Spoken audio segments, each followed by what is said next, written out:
Perfecto. Tenemos en nuestra redacción de Contrapunto, vía Zoom, al politólogo Ricardo Sucre, amigo de esta casa. Ya hemos conversado varias veces. Ricardo, ¿cómo estás? ¿Cómo le va? ¿Cómo ha estado en esta cuarentena? Buenas, hola José Gregorio, vale, gracias por la invitación, muy amable como siempre y bueno, la hemos podido llevar bien, sobre todo cuando se tiene adultos mayores, que no es fácil, pero diría que bueno, estos 3 meses hemos podido pues cumplir con las medidas y bueno, llevarlas. Quizás lo más difícil ha sido la parte de los servicios públicos, Me que ya imagino. venían fallando, pero el agua... muy mal, ahorita es internet, bueno, ya con la luz veníamos con problemas. El Latillo, yo digo que el Latillo es a Caracas lo que el Zulia a Venezuela, pues somos el municipio en la cola. Claro, claro. Ricardo, tenemos un escenario político bien complicado, o sea, la cuarentena, la COVID, el coronavirus, complica todo el escenario. ¿Qué, ¿Qué perfila, cuál es vuestro análisis acerca de la inminente convocatoria a elecciones que hará el nuevo Consejo Nacional Electoral? Mira, yo inscribo esa convocatoria dentro de un marco más general, vamos a decir, si lo vemos desde el lado del gobierno. Yo creo que el gobierno decidió y tomó, vamos a decir, bueno, analizó, ponderó, y yo creo que Maduro avanza en lo que pudiéramos llamar la construcción de lo que yo llamo el sistema político a lo Maduro o el nuevo sistema político venezolano. Creo que quizás estas elecciones hay que verlas en ese marco. Yo creo que el gobierno necesita, lo ha dicho, lo ha planteado, lo ha señalado muchas veces, necesita, vamos a decir, interlocutores políticos, necesita tomar decisiones. Es decir, yo creo que el gobierno llegó a la conclusión, sí, podemos mantener esta situación, la hemos podido sobrellevar, hemos podido vencer las dificultades, vencimos lo de la gasolina, estamos llevando lo del coronavirus, pero necesitamos una cierta, vamos a decir, capacidad de tracción política que en los actuales momentos no la tiene. Entonces, ahí, aunque ya venía, pues ya con la idea de hacer el planteamiento electoral desde el año 2019, creo que en el 2019 no decidieron avanzar por el costo, por lo que hubiese causado, porque era una elección muy a destiempo. Creo que habían avanzado para el primer semestre de este año, pero está lo del coronavirus, entonces eso vamos a decir, se pospuso. Hay que recordar que en los primeros momentos del coronavirus, más bien Maduro dijo, a lo mejor las elecciones van a tener que ser el año que viene o en otro momento, no hay un clima para las elecciones, y luego a las semanas se cambia el discurso, entonces ahora sí vamos a elecciones. Yo creo que el gobierno dice, bueno, es el momento y bueno, voy a avanzar en la construcción de ese nuevo Ese, sistema político o ese marco de relaciones detonante, políticas. Ricardo, ese Ajá, detonante, porque como bien lo menciona, hablaba Maduro de posponer las elecciones por es el tema de la correcto, pandemia y todo eso. es correcto. El macutazo, la operación Gedeón, no viene a terminar siendo un detonante de esa intención del gobierno para tratar de capitalizar ese hecho político. Mira, pienso que sí, junto al contexto, vamos a decir, general de, bueno, digo, el gobierno políticamente se mantiene, pero yo creo que el punto, tratando de meterme en los zapatos del gobierno, haciendo una especie de, bueno, ¿qué pudo haberse discutido allí? Yo creo que la discusión fue, bueno, mira, tenemos capacidad de mantenernos en el poder, pero necesitamos ampliar el juego político, abrirlo más. Tenemos sanciones, tenemos el coronavirus, tenemos efectivamente vamos a decir, estos escenarios de insurrección, que no, fracasó, pero pueden venir otros. Entonces, bueno, necesitamos, vamos a decir, un camino mucho más seguro para poder canalizar las diferencias políticas y al mismo tiempo, bueno, ir construyendo, bueno, un marco de relaciones que permita que la pugnacidad o la tensión política pueda ventilarse. Entonces, creo que el gobierno dijo, bueno, el momento es ahorita, ¿no? El momento es ahorita, viendo lo de la gasolina, viendo el coronavirus, viendo lo de la operación Gedeón, viendo la propia dinámica, vamos a decir, de las sanciones, viendo la perspectiva electoral norteamericana. Yo creo que una serie de todas esas variables dijeron, bueno, el momento es ahorita y, por supuesto, analizan que la posición también está muy debilitada.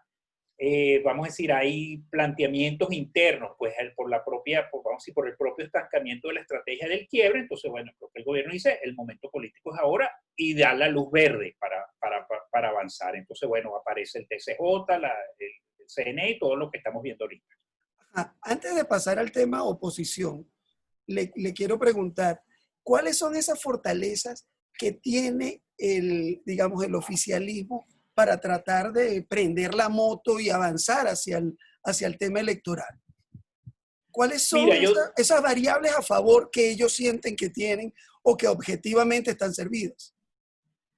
Mira, yo creo que ahí tienen varias. Yo creo que la primera, la que yo veo más importante, es un liderazgo cohesionado. Es decir, yo sí no estoy mucho en la tesis de, bueno, que si Maduro y Cabello están peleando, que si la sucesión, entonces lo que hay es un problema de la sucesión. Y yo siento que ahí hay un liderazgo cohesionado en la cúpula. Hay una división del trabajo, es decir, yo creo que ahí, vamos a decir, Maduro es reconocido como la figura, pero hay una división en el alto liderazgo. Cabello tiene unas tareas, Delcy Rodríguez otra, Aleizami otra, y todos esos dirigentes tienen sus tareas. Creo que también hay vamos a decir, a nivel de la base, al menos en los últimos estudios que he podido ver, se mantiene el reconocimiento del público chavista a Maduro en términos positivos. En la firma Data Analysis, en la encuesta que ellos sacaron, la última, que creo que tiene campo 14 de mayo, ese reconocimiento favorable a Maduro es más o menos un 82%, un 80%, es decir, más o menos se mantiene. Entonces, bueno, esa es una variable. Otra variable que yo observo que quizás le permite al gobierno decir, bueno, podemos tomar este paso, es que el gobierno siente que ha superado pruebas, es decir, bueno, superó la prueba del 2019, que se veía como la más difícil, la más complicada. Siento que el gobierno dice, bueno, mira, hemos pasado por esto, hemos pasado por todas estas cosas, tenemos una fortaleza, una estructura, una capacidad, no solo un liderazgo, hay una estructura de base, hay una estructura social, hay un respaldo militar, que los militares se sienten parte del proyecto, vamos a decir, bolivariano, chavista. Entonces siento que ese es el segundo elemento. Y un tercer elemento, yo diría que sus aliados internacionales, quizás en el coronavirus, en la pandemia, se ha visto como China y Rusia fundamentalmente, ahorita entró Irán, pero China y Rusia han jugado cuadros cerrados con el gobierno. O sea, si tú ves los Twitter de los embajadores de Rusia y China en Venezuela, bueno, parecen activistas políticos, pues, nacionales. Entonces, yo creo que mucha gente pensó que Rusia y China le estaban sacando el cuerpo al gobierno, que si la tesis Abrams, pues que era un peso, que Maduro era un peso para esos dos países, y más bien resultó lo contrario. Yo creo que hay otras variables u otras consideraciones geopolíticas, por supuesto, mucho más importantes, pero esos dos países y ahorita Irán, y creo que el gobierno también dice, oye, y pudieron venir 5 barcos de gasolina, vino un barco de alimentos, y bueno, ahorita Irán lanza una orden de captura contra Trump y otros funcionarios, entonces el gobierno siente que sus aliados pues están respondiendo y bueno, siente que tiene la fuerza para dar ese paso también. Y a nivel interno, Ricardo, o sea, porque hablamos de situaciones de alguna forma de la geopolítica a la que hizo referencia ahora, pero tenemos un problema inflacionario muy grande, una gente con un poder adquisitivo deteriorado, erosionado, los problemas mismos de la pandemia que pareciera que estamos entrando en un terreno muy peligroso. ¿Qué precio podría pagar el gobierno en este momento políticamente ante una situación como la que le acabo de describir?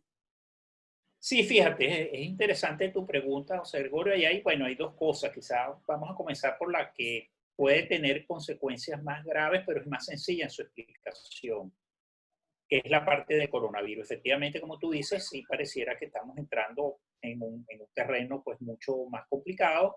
Si tú ves, vamos a decir, los indicadores, el diario El País de España lleva una suerte de dashboard, de tabla de los casos del virus, y ya la R de Venezuela, es decir, como el tiempo en que se reproduce el virus, la tasa de reproducción ya es por encima de 1, es decir, ya dejamos de ser la excepcionalidad. Y en el dashboard del Johns Hopkins estamos, al menos para hoy, en el puesto 83 de 188 países. Es decir, estamos ya por encima un poco de la mitad. No estamos en los más altos, pero sí ya estamos por encima. Entonces, bueno, yo pienso que ahí el gobierno, vamos a decir, la impresión que a mí me da, vamos a decir, en la segunda etapa, porque yo el coronavirus lo veo como en varias etapas. Una etapa inicial, la de marzo, que creo que el gobierno la llevó bien, pues ahí creo que Maduro actuó bien. Pero luego se pasa una segunda etapa más política, más en el estilo Maduro, bueno, la camorra, la pelea. Esa etapa creo que va y viene ahorita. Cuando salió el informe de la Academia de Medicina, creo que el gobierno recogió un poco la cuerda, ahorita vuelve otra vez con sus ataques, básicamente señalando, bueno, que son casos que vienen de afuera, pero yo siento que ahí la política del gobierno, al menos ahorita en estos momentos, es como lo que los expertos llaman, estaba leyendo por cierto esta mañana un artículo sobre eso, vamos a decir, las cuarentenas locales o micro cuarentenas, o los partial lockdowns, pues, cerramientos parciales, y creo que el gobierno está aplicando un poco eso en municipios, cuando habla, bueno, 14 estados pueden, 14 estados no pueden, confiando en que eso pueda, vamos a decir, detener la expansión del contagio, y al mismo tiempo, pues, aplicando más severidad, sobre todo en la zona fronteriza, con la acción de verdad. Entonces, ahí quizás el punto ahí central es, bueno, si la curva sigue creciendo, es decir, la semana pasada, al menos en mi cuenta, fueron 607 casos, antepasada, perdón, la semana pasada fueron 700 y pico, ya esta semana por el número vamos a pasar esos datos. Entonces, bueno, la pregunta es, si llegamos a una situación tipo, no sé, Perú, Chile, Ecuador, Colombia, bueno, ¿qué va a pasar allí? Yo siento que el gobierno va a tratar de evitar eso con estas medidas. Y bueno, la prueba será cuando si se llega allí, ¿qué va a pasar? No tendría una respuesta para eso. Siento que en algunas partes, en Zulia, por ejemplo, lo de los espacios de macro, ese tipo de cosas, pienso que la respuesta sería más o menos como se va haciendo en los demás países. En principio yo pienso que la sociedad, a ver, del impacto inicial, la sociedad dice, bueno, yo voy a convivir con esto, entonces creo que eso también baja un poco la presión política. A lo mejor si estos números los hubiésemos tenido en marzo, sí la crispación política hubiera sido mayor. No digo que no vaya a haberla, pero creo que para que eso pase, los números van a tener que ser demasiado exponenciales. ¿Y cómo Y en la, Ajá, sí, perdón. no, y en la parte que tú dices de la inflación, y eso es interesante, porque ahí la reflexión que yo veo es que yo siento que el país es otro. Es decir, eso no significa que no haya problemas, pero la sociedad venezolana definitivamente es otra, los números de las encuestas, etc. Yo siento que ahí la habilidad del gobierno está en permitir que un sector que se dolarizó pueda llevar una vida. Y ese sector no es despreciable. Fíjate que en la encuesta de Data Analysis, de esta que te comenté, desde el 2018 en adelante, el porcentaje de personas que dice que su situación está bien, los encuestadores normalmente preguntan, bueno, ¿cómo ves tú la situación del país? Esa se mantiene constante, negativa. Pero también pregunta, ¿y cómo es la suya, su situación suya, de usted? Ese porcentaje del 2018 a la fecha ha venido aumentando. En el 2018 creo que era 10%, 12%, era una cifra más o menos de ese calibre.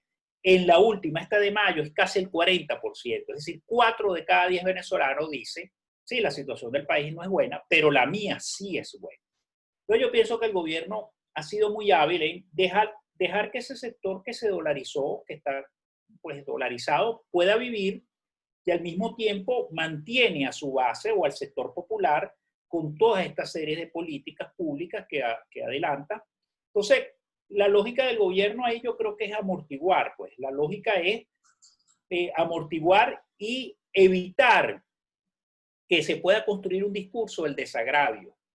Y ahí creo que entra una falla estratégica de la oposición. La oposición está como en un lenguaje muy, vamos a decir, muy académico, costos de tolerancia, costos de represión, transición, quiebre, fractura, crisis humanitaria compleja, narcoestado, corporación criminal, y eso justamente, eso que tú mencionas como los problemas de la gente, nadie construye la narrativa, Y creo que el gobierno, pues, vamos a decirlo de criollo, se bandea, pues, por un lado permite que se mece ahí y se siente cómodo.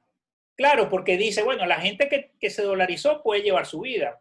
Por ahí salió la Pero y los información de sectores los... populares que son supuestamente su base dura, son los más afectados y son los que deberían ser su palanca electoral.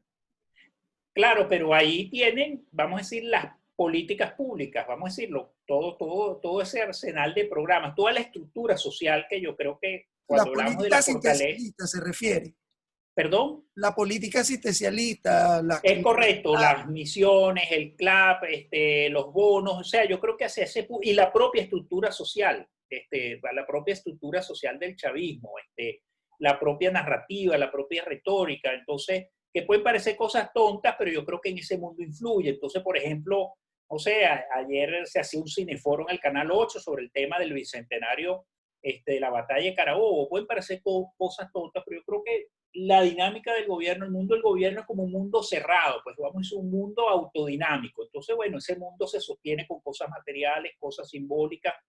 También en el sector popular hay una transferencia de los sectores altos, a lo mejor tú eres mecánico, tú eres plomero, etcétera, estás cobrando en dólares. Es decir, yo siento que la gran habilidad del gobierno es justamente hacer que no todo el mundo se ponga bravo al mismo tiempo. Entonces, a lo mejor tú eres, sí, esa es su habilidad, pues a lo mejor tú eres de los sectores bollantes, sí, estás molesto con el gobierno, la narcodictadura, la tiranía, pero bueno, tienes tu delivery, tuviste tu dealer de gasolina cuando no había, irás al cine ahorita que está en $45 leía, o sea, podrás llevar tu vida y podrás decir, sí, la tiranía, etcétera.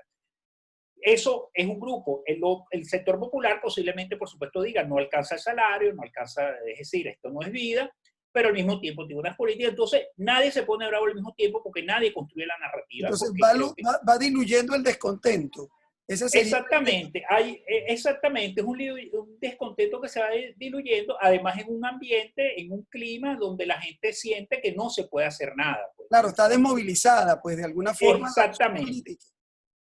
Exactamente, un clima de desesperanza, de locus de control externo. Entonces, bueno, sobre eso el gobierno se va moviendo en su lógica de gana un espacio aquí, avanza 50 pasos, retrocede 25, vuelve a avanzar otra vez 50 y sobre eso, bueno, va llevando, vamos a decir, va llevando las cosas, pues. Entonces, como la gasolina, pues bueno, no había gasolina, bueno, se creó un mercado negro. Nadie dijo nada. Maduro lo dice después que ya llega la gasolina de iraní y habría que ver su compromiso en eso, pero sobre esa lógica se mueve mucho el gobierno. Y bueno, eso le permite, vamos a decir, llevar la situación. Ok, Ricardo, pasemos ahora a analizar el otro sector, a la oposición, Correcto. ¿no? Tenemos unas encuestas que nos hablan de 80% de rechazo a Maduro o a la gestión de Maduro. Y sin embargo, eso no puede y sigue siendo, digamos, un objetivo esquivo de la oposición, digamos, el capitalizar ese descontento. ¿Por qué sigue siendo esquivo el capitalizar ese descontento para la vanguardia de la oposición? Mira, yo pienso que ahí también hay diversos factores. Yo te diría que el más importante que yo veo es que desde el año 14 la oposición tomó una estrategia que básicamente es derrocar a Maduro, ¿no? Pero es una estrategia que se centra sobre la lógica de lo que llaman el quiebre. Bueno, yo voy a aumentar la presión son sanciones, se habla de la presión interna, pero no tienes esa capacidad, tienes la capacidad de las sanciones externas y que en teoría eso va a producir un quiebre allá adentro, es decir, que va a Y haber gente... perdón, Ricardo, y la presión interna en este escenario es mucho más complicada con la pandemia, porque estás desmovilizado, ¿no? Sí, claro, es más complicada por la pandemia y es más complicada porque tú abandonaste también tu infraestructura electoral, vamos a llamarlo así, tu infraestructura organizacional. Los partidos están desmovilizados, los partidos, parte de la crisis que hay con los liderazgos, las intervenciones por el TSJ, todo ese tipo de cosas, al menos mi lectura, más allá de que si los compraron o no los compraron, que eso es otro tema, es que yo pienso que a nivel de las regiones hay un descontento con una estrategia nacional que bueno, que solamente esa estrategia te dice, vamos a inmolarnos en la espera de un quiebre, pues. que es un poco la lógica ahorita. Bueno, en algún momento Maduro caerá, en algún momento algo pasará. Un poco lo que decía Sanguinetti, el expresidente de Uruguay, en una conversación que tuvo la semana pasada en la Asamblea Nacional. Bueno, en algún momento alguien del gobierno, lo llamó la dictadura, alguien de la dictadura dirá, basta. Bueno, sí, eso puede ser mañana, pero puede ser dentro de 20 años, 30 años, 40 años. Yo tiendo a pensar que más bien va a ser en el largo plazo. Entonces, yo creo que la oposición apostó toda esa estrategia, es decir, a la estrategia del quiebre, que, bueno, por supuesto, se fue sofisticando en el tiempo, ¿no? Más sofisticada ahorita que en el 14. El 14 fue la salida, pero de ya a partir del año 16 con la Asamblea Nacional comienza entonces a construirse desde el marco de la Asamblea, ya después del año 17 con el apoyo internacional. Y a partir del año 18, ya con el reconocimiento, pues ya de la figura, vamos a decir, de la oposición que le tocó a Guaidó en el 2019, pero ya el desconocimiento de Maduro. Entonces, ese 80% es esquivo en algún sentido porque, bueno, tu promesa funcional, tu promesa básica no se ha cumplido. ¿Cuál era esa promesa? Maduro sale. Si nos abstenemos, quebramos. Eso fue un poco el mensaje del 2018. Si el país se abstiene, se produce el quiebre y entra en la comunidad internacional. Eso no pasó. Por supuesto, la gente lleva su vida. La gente quiere una alternativa, por supuesto, la gente quiere otra opción, pero al mismo tiempo siente que la oposición no ha podido cumplir, entonces hay como parte de ese clima de desmovilización, de desesperanza, ese clima un poco pesado, gris, se debe a que justamente esas expectativas no se han cumplido y bueno, la gente tiene que llevar su vida, entonces se separa un poco de la política. Por eso las encuestas también te dicen, como la cifra más alta, al menos de 2013, en lo que llevo registrado, que el 60% no se siente identificado con ningún partido. Entonces, la gente se autonomizó de la política, en cierto modo. Entonces, por eso ese 80%, bueno, sigue siendo esquivo, porque no tienes una estrategia, no has logrado hacer una estrategia que más bien te construya desde la narrativa del público o desde el ciudadano justamente esos agravios, sino que, bueno, tu apuesta es, mira, aquí se va a producir una ruptura, sea por la presión externa o sea por una explosión social. Y bueno, lo que tenemos que hacer nosotros es como catalizar eso un poco y bueno, y esperar, pues como es el discurso ahorita, bueno, hay que esperar, en algún momento pasará algo. Pero empieza a tomar peso entonces otro sector de la oposición al que tildan de colaboracionista, digamos, la Mesa Nacional de Diálogo, que también la llaman la mesita, el chifonier, y están, digamos, no sé, tratando de copar un espacio allí. ¿Usted cree que es posible que ese sector de la oposición pueda terminar capitalizando ese descontento y convirtiéndose en una alternativa? Mira, vamos a decir, eso tiene, la respuesta tiene como dos caras. Yo te diría, vamos a decir, la cara del empaque. Si es por el empaque, te diría que no, porque bueno, son partidos ya conocidos, figuras conocidas, entonces la gente dirá, bueno, más de lo mismo. Yo te diría que en ese sentido no van a ser alternativas. Pero hay otra lista que no se puede descuidar y es lo que veremos en el tiempo, es su desempeño. Es decir, vamos a decir, cuando la gente dice, bueno, colaboracionista, bueno, ¿qué llaman colaboracionista? Colaboracionista, yo entiendo que son vamos a decir, unos señores, unos movimientos que han sido optados por el gobierno, pagados o forzados, etc. Yo lo que veo ahorita es, bueno, vamos a decir, un grupo de personas que dicen la estrategia insurreccional no ha funcionado, entonces, bueno, tenemos que volver un poco a la estrategia que fue la estrategia de la oposición por un tiempo, que es la estrategia de la acumulación de fuerza y el crecimiento. Entonces, bueno, si ellos son colaboracionistas o no, o podrán hacer esa alternativa, lo veremos cuando se produzca la elección de la Asamblea Nacional y ellos estén en ese parlamento. Yo lo que siento es que, vamos a decir, la observación que yo haría a ese grupo es que me parece que están tomando muy literalmente el enfoque del crecimiento y acumulación de fuerzas como si estuviésemos en la época de Chávez.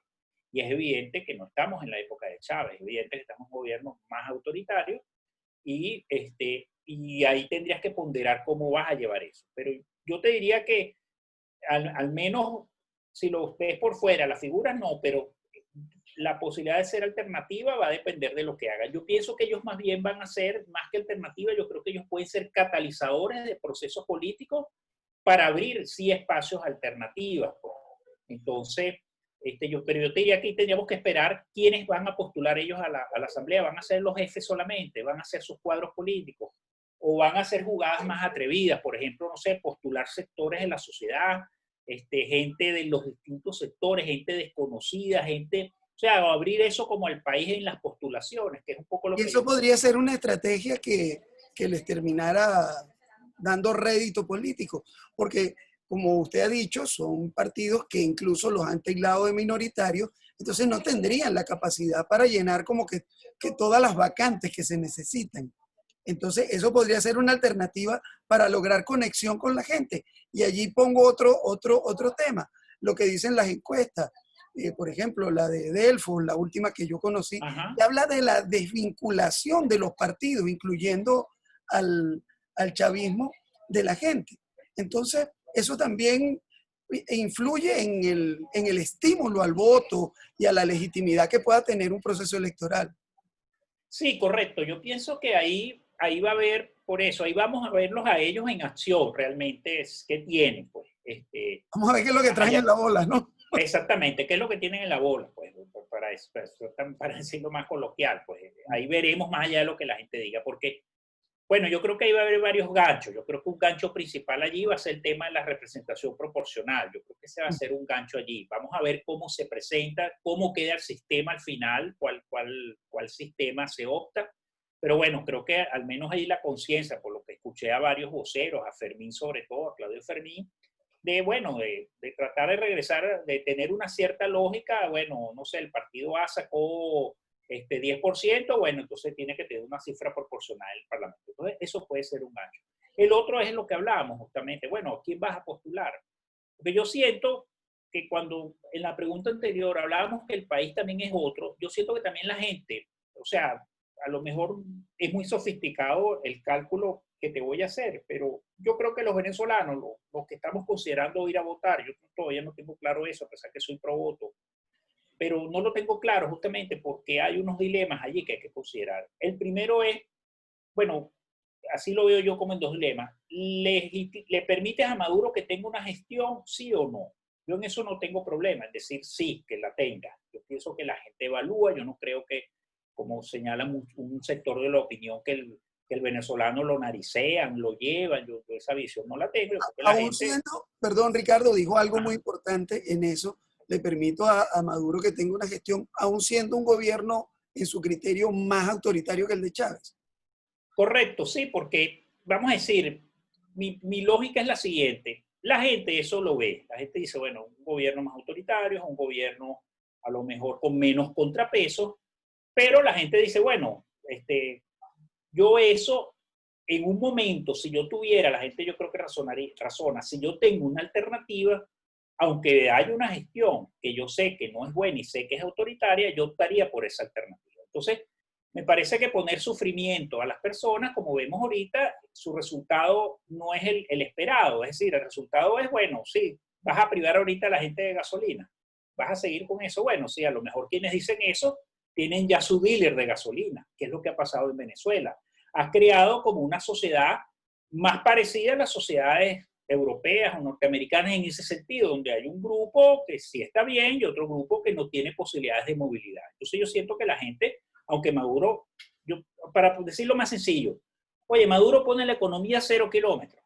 Ahorita, por arte de magia, Maduro se transforma en como dicen por ahí, un string makeover. Pues, y Maduro pasa a ser, bueno, pues el promotor de la escuela de Chicago y todas esas cosas y cambia. Yo pienso que la gente, cuando le pongas la oportunidad para cambiar y votar por otro gobierno, va a decir, chévere, Maduro puso la economía a 0 kilómetros, bajó la inflación a un dígito, pero lo cambio. Yo creo que el peso de la alternancia en el ciudadano es importante. Entonces, por eso te diría sí, porque yo siento que la gente distingue, porque yo percibo que la gente hace ese análisis y dice, bueno, sí, es un gobierno autoritario, pero justamente como es autoritario, en una oportunidad yo lo puedo cambiar. ¿Cómo se hace eso? Un gobierno autoritario es otra discusión, pero la gente dice, bueno, ¿para qué o sea, que yo esté sufriendo ahorita, cuál es la lógica de eso? Si más bien tiene sanciones, una serie de cosas, eso no ha cambiado la realidad política del país. El ciudadano es el que está viviendo, ciertamente el responsable es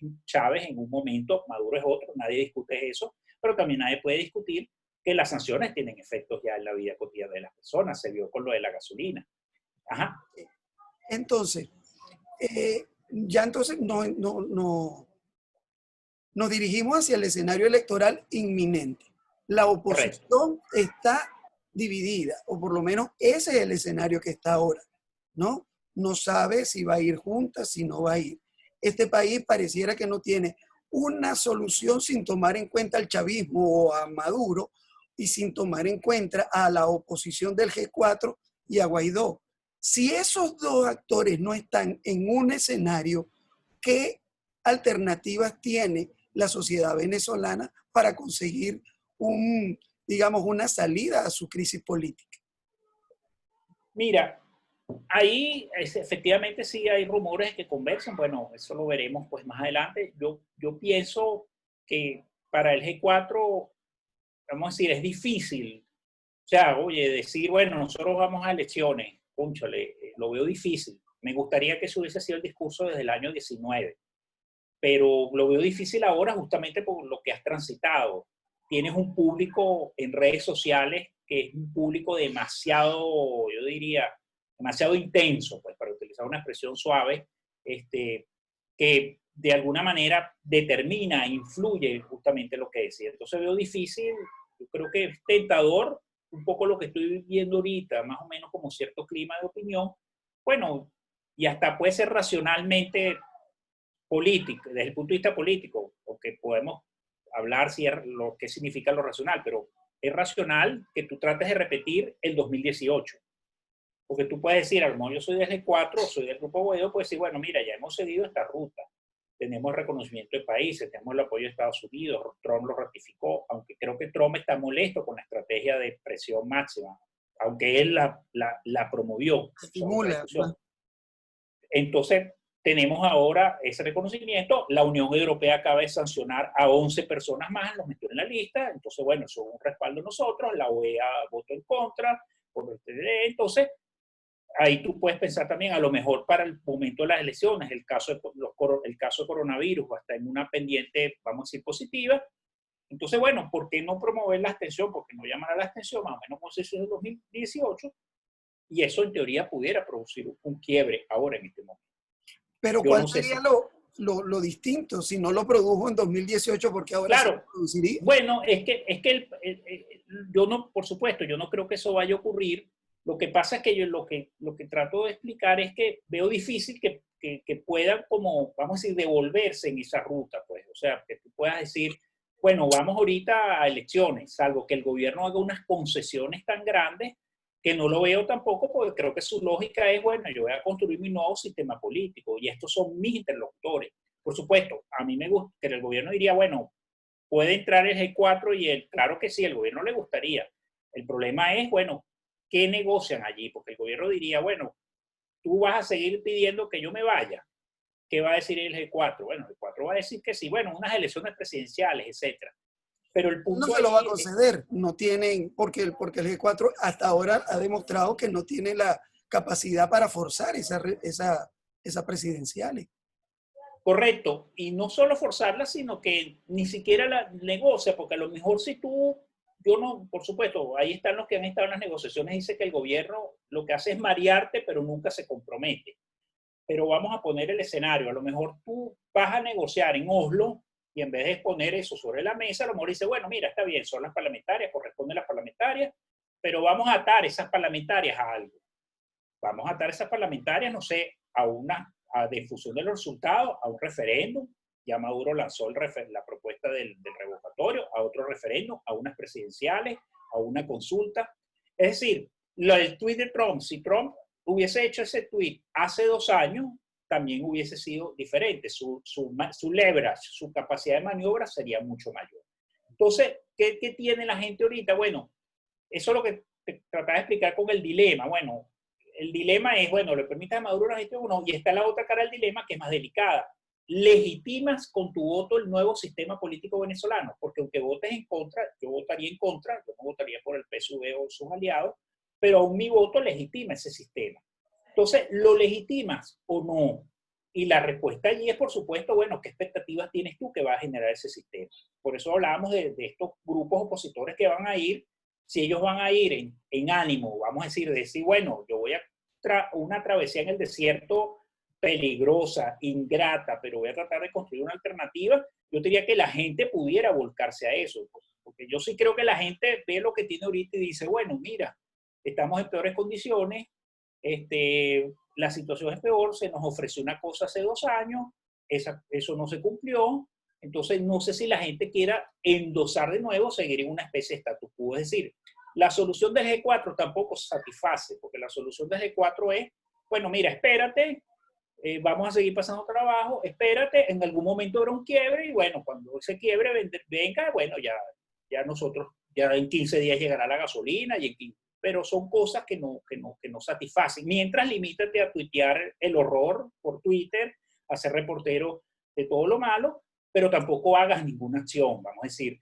porque bueno, las excusas te reprimen, el G2, etc. Entonces tampoco me parece una solución satisfactoria. Entonces, desde el punto de vista del elector, yo creo que la gente va a ver realmente si la asamblea puede ser un espacio donde se puede abrir, aunque sea una cabeza de playa, en términos de una pugnacidad gobierno-oposición dentro de unas ciertas reglas, así sea unas reglas autoritarias, pero una pugnacidad. Y bueno, creo que eso es una tarea ingrata para quien la asuman y de resultados inciertos. Si la gente percibe eso, yo te diría que la gente puede decir, bueno, yo voy a vivir con esto, a lo mejor en ausencia del G4, y bueno, por supuesto, el G4 mantendrá comunicaciones, la gente tratará de meterlo, o sea, no creo que sea una exclusión total, pero la gente dirá, bueno, puedo prescindir de eso y llevar una vida con dificultades, pero en la espera de que se pueda abrir esa cabeza de playa allí. O sea, que no sea la Asamblea Nacional, como muchos dicen que va a ser, de la oposición, vamos a decir, domesticada.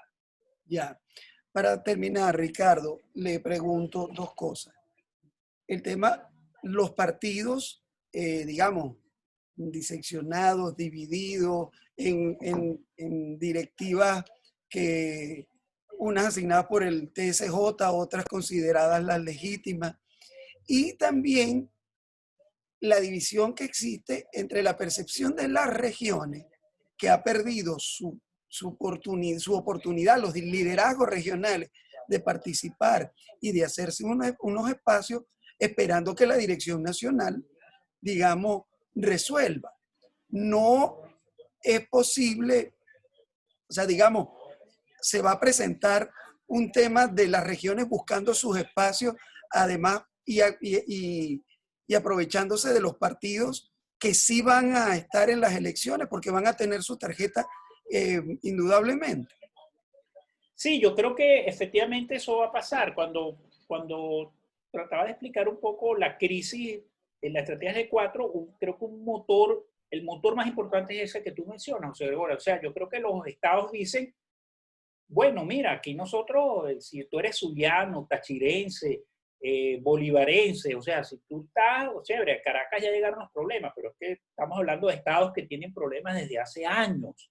O sea, no ahorita. La gasolina sigue siendo un problema en el interior. Exactamente. O sea, Entonces, estamos en la normalidad que ya teníamos. Es exactamente lo único que hacer los 50 centavos de dólar para pagarla. Pues, para ponerle un poquitico más, otro ingrediente. Exactamente. Pero yo creo que los estados dicen efectivamente eso que tú señalas. Los dirigentes, y creo que parte justamente de esa crisis interna entre los partidos, que los dirigentes regionales dicen, hey, aquí estamos en una serie de problemas. Yo soy zuliano, soy tachirense, yo soy merideño, yo soy de Bolívar. Bueno, vamos a decir, nuestra vivencia aquí es una vivencia precaria. Nosotros vamos a defender nuestros gobernadores. Oye, Maduro lanzó a Aristóbulo Isturi, que la oposición va a sacrificar a Barreto Sira. O sea, tú comentabas algo en un programa que ustedes tienen 3 en 1, que tú decías, bueno, yo no noté que a Lady Gómez la defendiera mucho. 3 puntos. Con 3 puntos, sí. Ajá, 3 bueno, puntos. También el 3 en 1 también tampoco no está mal. Pero tú hacías una buena observación ahí muy aguda con el caso de Lady Gómez. Tú decías, oye, yo no noto que ella tenga una defensa completa. Y yo también lo noté. Yo vi que era básicamente AD y después salieron otros partidos, pero muy discretos. Entonces, yo creo que la región, ella dice que ella sí va a aspirar y ella va a defender su región. Entonces, yo sí creo que los regiones efectivamente puede haber allí vamos a decir, como una suerte de canalización de esa lógica de yo voy a defender mi región con la tarjeta de los partidos que estén. Ahí también ojalá este grupo opositor que va tenga la habilidad de hacer eso. Yo siento que ahorita, si tú te quedas centrado en el juego, el colaboracionismo, no el colaboracionismo, el mal, yo estoy en el mal, bueno, chévere, yo no voy a cuestionar eso, son categorías éticas y de análisis político.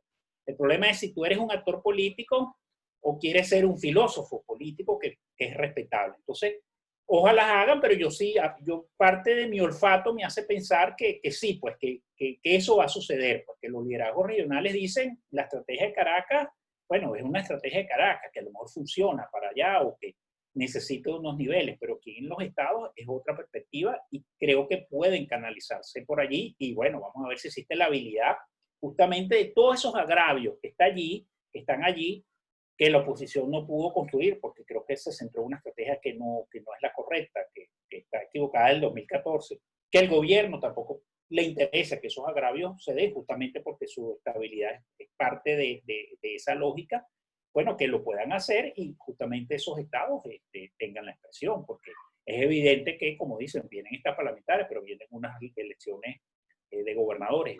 Pero en la respuesta en concreto te diría que sí, yo pienso que eso va a pasar.